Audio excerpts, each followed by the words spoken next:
Hello everybody, welcome to my YouTube channel. This is my first video on my new channel. If you don't know me, I'm Becca. I have a TikTok page called thatgirlbecca. I do lifestyle videos and different content. So yeah, without further ado, let's get onto this video. So today's video is aimed at those that are starting college or sixth form this year, so going into year 12 or 13. This is a video that you should watch before you start because these are all the ultimate tips and tricks that you need to know. If you have already started your academic year, it's not too late. You can still watch. Better late than never. So I'm going to go straight in with the first section, which is your actual studies and revision. So my first tip is to have folders like these and label them. I labelled each one, so I did sociology. So this is paper 3 content, that was, I don't know, paper 2 content. I've tried to get rid of the labels since. But honestly, this helps with organisation so much as you're likely to get loads of worksheets and you can organise your notes into the different papers because when it comes to the actual exams, you're going to be wanting to revise paper at a time instead of just random topics. My next tip for studying is listen in your lessons and take notes from day one. Because at A-level, you learn content so much faster than you do at GCSE. And there is a hell of a lot more content to learn. So if you're slacking one day or 2 days or you're not having a good week, it quickly builds up. And by the point you actually go down to look at your notes, you're swamped with it and you've got so much to catch up on. And I experienced this. I ended up getting a B in sociology and I spent a lot of my academic year just messing around, sat on my phone, not listening because I wasn't interested. But when I come to look at the results, I was predicted an A. I could have easily gotten an A. It wasn't an easy subject, but if I'd have put the work in, I could have got an A. But instead, I got a B. And I can admit to it, it was my own fault. That leads me quite nicely onto pick subjects that interest you, because sociology did not interest me one bit. I picked it as a filler subject. I thought it would be easy because everyone picks it as their filler subject, it seems. I hated it and I had no motivation because I didn't like it. I didn't really want to learn about it. Whereas my other 2 subjects were art and food science. I got A's in both of them. I was actually 1 mark off an A star in food science because they both really interested me. I'm going on to do a hospitality course at degree level, which links onto my food science. They interested me, and it shows that picking subjects that you actually like doing and that interest you and motivate you are the ones that you're going to do better at, because ones that you don't care about just get pushed to the back. My 4th tip is to try in your mock exams. I cannot express how important this is because the outcome of your year 12 mock exams influence your predicted grades quite heavily, and this influences whether you get offers for your university, because when you do your UCAS applications at the end of year 12 or the beginning of year 13, you need to input your predicted grades. Your university looks at these and decides whether you fit the criteria and will give you an offer, whether it's an unconditional one where you don't have to get any grades in the meantime, which is what I got. I was very lucky for that. I didn't have to work my socks off to get into university. Or they'll give you a conditional offer, which is an offer that you can go to university if you get these grades, which are usually your predicted grades or around them. So if your predicted grades aren't great, your chances of getting into the universities you want are lower.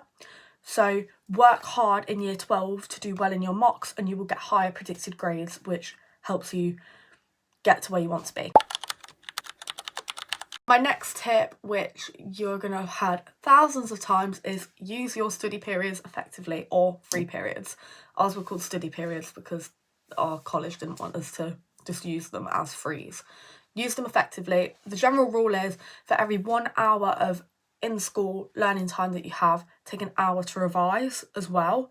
So say if you've got 2 hours of sociology one day, do 2 hours outside of school to go over that content, or add it up over the week sort of thing and split it evenly.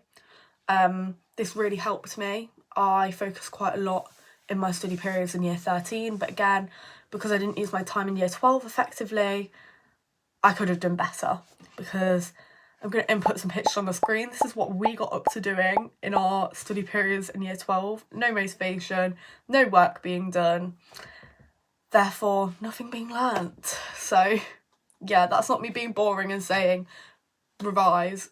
I genuinely mean it, because this is why I didn't get the grades that I wanted. Also, just to add on to that tip of revising an hour for every hour you learn, it doesn't swamp your life as well. If you're just taking an hour when you get home to revise one of your subjects, it's not swamping you. You can have a life at the same time. Whereas if you find that you've not revised over the term and then you're coming up to your mocks, towards your mocks, I see people revising 6, 7, 8 hours a day because they wanted to do well in their mocks. Whereas if you spread it out over the weeks coming up to it a bit more evenly, you wouldn't have to put all of that last minute revision in and it take over your life towards the mocks or towards your actual A-level exams. So that's also another thing to keep in mind. My next study tip is, do not focus too much on your work being neat. You need to just get the content down and do it. I understand that a lot of people want their work to be presented nicely, and I am one of those people. I will insert pictures now of how neat my work is usually, but honestly, it's not needed. You learn to find that eventually. I never thought I would, because everything needs to be perfect for me, but I have found that just getting the notes down is more important. Like, my top revision tip was blurting. So I'd write down all the content and then write it again without looking and see what I can remember, and then it would stick in my head. That's just a way that works for me for my revision.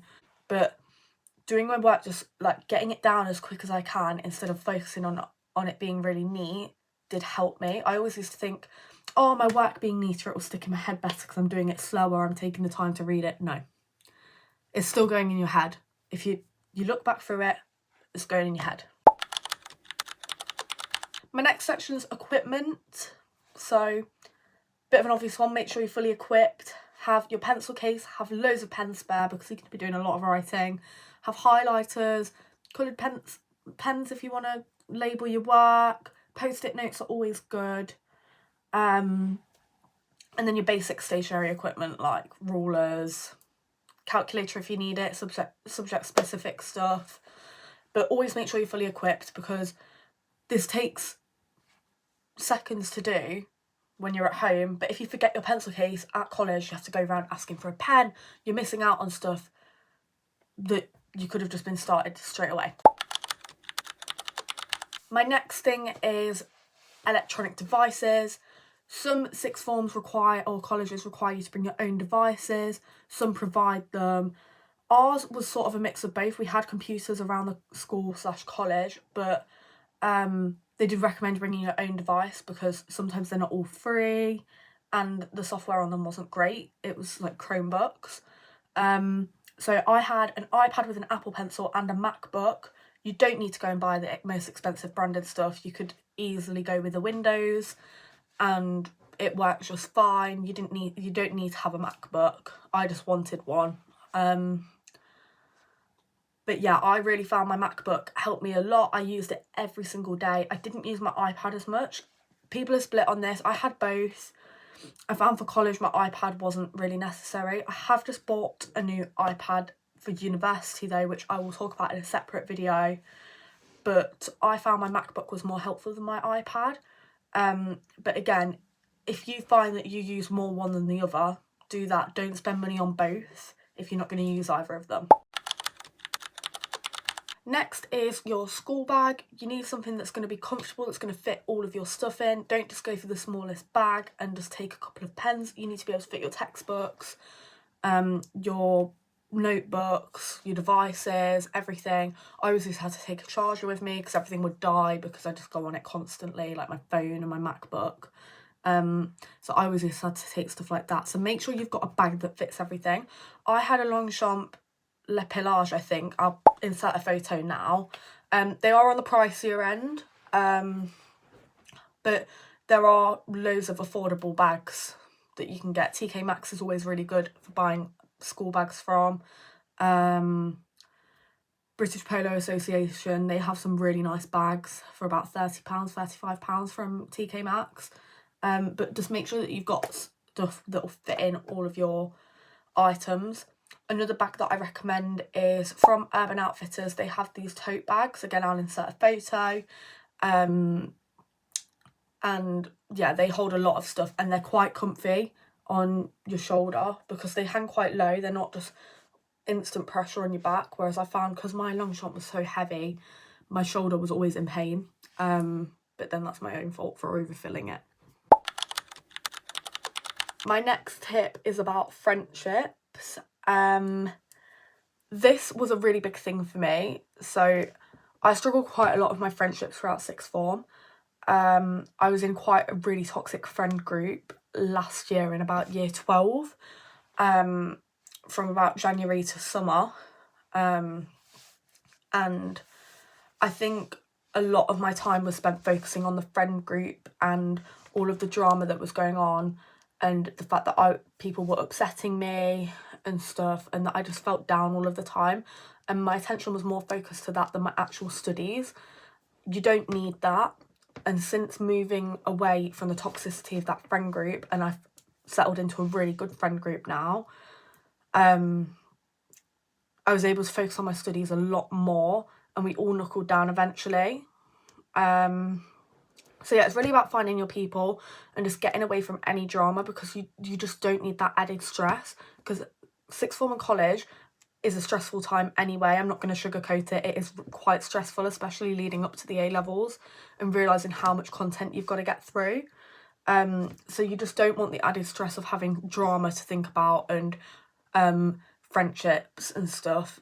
Literally, if you're struggling with friendships, just leave the friend group and go on your own for a bit. Have some time to go on your own. And I know that sounds really sad, but you're there for yourself at the end of the day, not other people. My next piece of advice is balancing everything, which is so hard. It's like it's like one of those circus people having plates spinning. It is so hard to balance everything. In year 12, I had friends, studies, horse riding, flutes, driving lessons, work, and I'm sure I had loads of other things. I had a lot to balance. I was picking up so many shifts at work.